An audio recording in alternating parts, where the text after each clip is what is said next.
In this video, I'm going to teach you guys 5 things that I wish I knew before playing Rainbow Six Siege. Now this game, anything can happen and there's a lot of things you can learn because you can die at basically every angle in the game. So I've compressed my years of learning in this game and giving it to you guys. Now again, a lot of this is off personal experience. This may not work for everybody, but it should put you in the right direction. And not everybody wants to put this amount of dedication kind of to get better at the game. Some people don't have time to play the game, but that's okay. And hopefully you can take away something positive from this video. So starting at number 1 is overthinking. Now overthinking, everybody does this. I do this many times because I use tunnel vision a lot. Learning how to not tunnel vision is practical. It's not going to happen overnight, but if you really put the practice and the mindset to it, it can work out. Thinking that everybody's going to be an angle, let's say you're an attacker clearing a corner, you might think, man, someone's probably going to be under this desk in this corner, and you sit and you don't do anything, you don't take map control, and the round ends up biting you in the butt because you're not doing anything.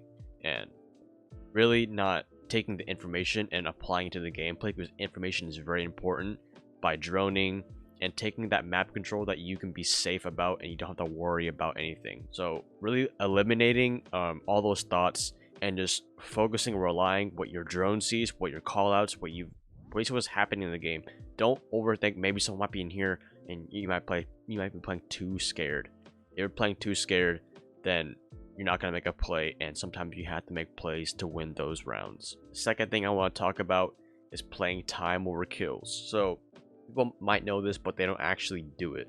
Everybody spawns in, okay, yeah, they know if you kill everybody, you win. If you plant the bomb, you win. But the more consistent way of winning a match, especially in high elo, what I've learned is not fragging out, but actually playing the time.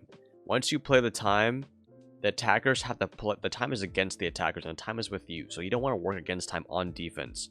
Well, you want to play it and use that to your advantage. The longer the times go down, then the more kills will come to you, because if you actually play it smart, it's possible that you can be in the position, because people have to come to you, and you can position yourself a lot better, and it takes practice and map knowledge of what goes around. So you might be asking, how is the best way to play time over kills? How do I play the time? Well, play the time by playing your utility, whether that's Macer cams, Jaeger devices, all that kind of stuff. You know, attackers kind of you have to use utility as kind of like layers of wasting time. Maybe a Macer cam takes 20 seconds to take out, ADS to take 10 seconds. You know, you want to eventually chip away the time with that utility, and also, you know, your mechanical skills of roaming, anchoring, getting those last minute kills, all that kind of stuff. A big piece of advice I can give you is nonsense roam or peeks. What I mean by that is you're roaming wrong. You're not roaming to waste time. You're not being a presence. You're across the map while your team's getting shredded in sight, and the attackers don't even know where you are. They might not know where you are, but they're not really looking for you because you're not a priority to them. So either people are not roam clearing, they're just going to do whatever they want, or you kind of sit back and kind of see, okay, how is an enemy team playing? Are they heavy roam clearing? Maybe I should give up the roam, all that kind of stuff. So there's a lot of nonsense stuff that you don't need to do. Also peeking, maybe that's swinging an angle, or learning that, okay, if I peek, will it put me in the advantage? Will it put me in disadvantage? That's what I kind of think to myself. You know, if I'm a smoke and I have 3 gas grenades in my pocket, those gas grenades can waste up to 30 to 40 seconds of time.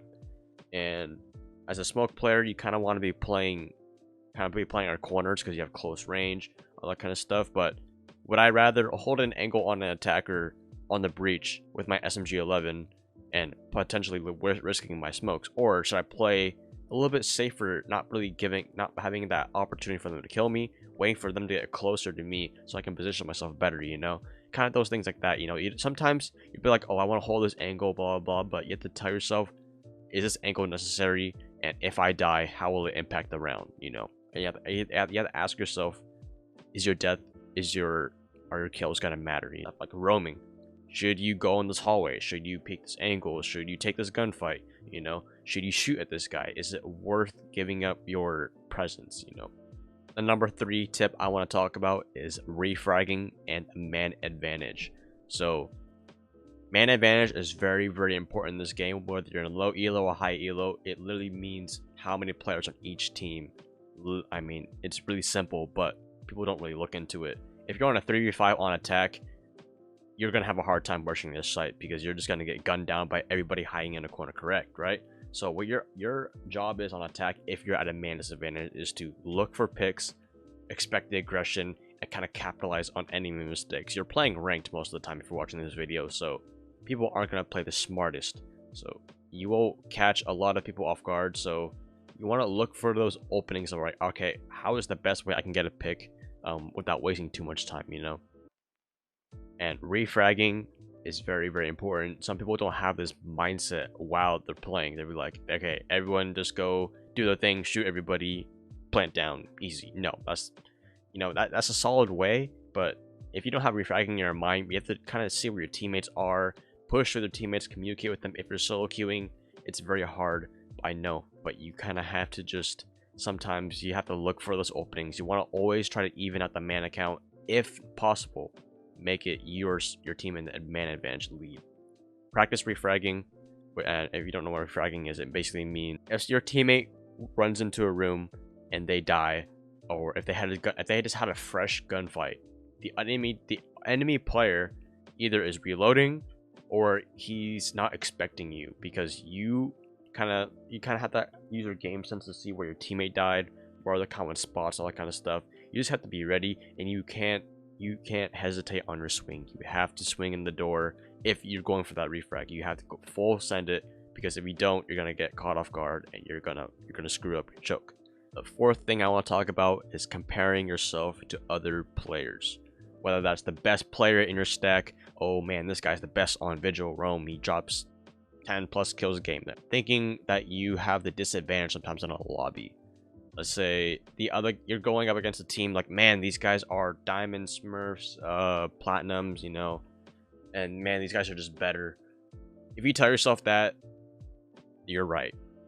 They will be better than you if in your mind, because you're telling yourself that, okay, I don't have a chance against these guys, when you do. Everybody in the game has a one-shot headshot, and if the other team is just running around being aggressive, hiding in weird corners, work against it.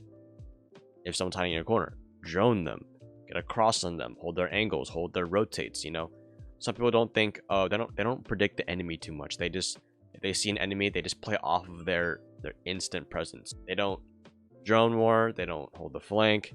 It's just like they let people slip away when you could easily, you know, stop them in their tracks if it was like a roamer or anything like that. But if you keep telling yourself that you're worse than somebody, I mean, you have to be honest with yourself. Sometimes the other player is just a better player, but what can you do in your power to obviously do better? How can you do that? It's just, you really have to tell yourself that you have the power to kill anybody in the lobby, even if it's a pro player in the lobby. I told myself this multiple times, man, this guy's a pro, just give up, blah, blah, blah, you know. But I'm not going to get better by doing that, and I wish I told myself that earlier. If I went up against a friend in ranked, I would just, you know, positioning is powerful in this game, capitalize. The last thing I want to talk about is solo queuing versus 5 stacking in this game. Teamwork is everything in this game. Team players, everything, you know. Every player has the opportunity to ace around, but every player has an opportunity to die really quick. So it's really up to the players that you play with. And if you're solo queuing, what I've learned, and it actually helps me out, and I think it'll help you guys out a lot too, is expect less of what you would in a 5 stack. Even if you're just playing the game, if you're solo queuing, don't expect to win. Because if you go in a solo queue expecting to win, you're going to get disappointed the first round, probably, honestly. Because you could be like, oh, but I solo queue and my teammates were nuts and we won 4-0. But, like, you know, what if you didn't have those teammates? What if you didn't have those nuts teammates that made those crazy plays and you were just kind of in the backseating a little bit, you know, to kind of like watching everybody kill everyone? So those aren't consistent wins, and you really need to just use solo queuing as, all right, I want to practice roaming, I want to practice anchoring, I want to practice this thing. You know, it's putting yourself in that competitive environment while practicing and self-improvement. And the thing I'll talk about, 5 stacking. So 5 stacking is different because you have callouts, possibly. Most of the time you should have callouts with your teammates, and you have the opportunity to work with them. So solo queuing, people aren't going to work with you. It's just 5 different people playing by themselves in most of the time if there's no callouts in any kind of the rank games. But in 5 stacking, you have the opportunity to work more coordinated and possibly more than the other team. And it can information is very important, and it can, if you guys can coordinate it on that, and like hard breaching, IGLing, it's just like a lot of practice. I watch a lot of pro players on this kind of stuff. But 5 stacking, just because you have 5 players in a lobby does not mean you're always going to quote unquote get that amazing teamwork experience. Some people might not call out, they might not want to work with you, they might be just bad at the game, so what I've done to make my 5 stacking how it is today is sticking with the good players and eliminating the bad players. What I mean by bad players is not just because, not just because they're bad, but like mentally, if people just keep giving up, they talk too much, they just don't want to win the round. I could care less if they're dropping a lot of kills, but if it's hard to work with them, it kind of just puts bumps in the road for us to win the round.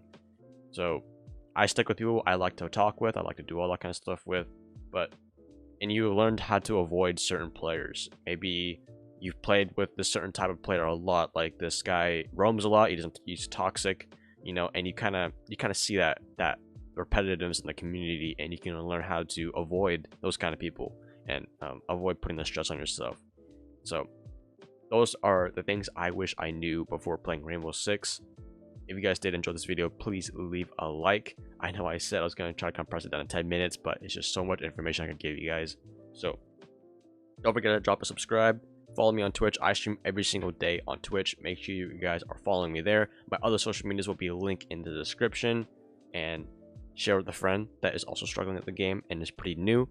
I know a lot of this information may sound harder, more advanced sometimes for newer players, but this works for most of the players, I would say, just generally playing Rainbow Six, trying to get better, But there's nothing wrong with having fun, so do whatever you want, do what makes you happy in this game. At the end of the day, it's just a video game, so make sure you're having fun playing, don't stress yourself too much, take care of each other, peace and love, baby. I'll catch you guys later.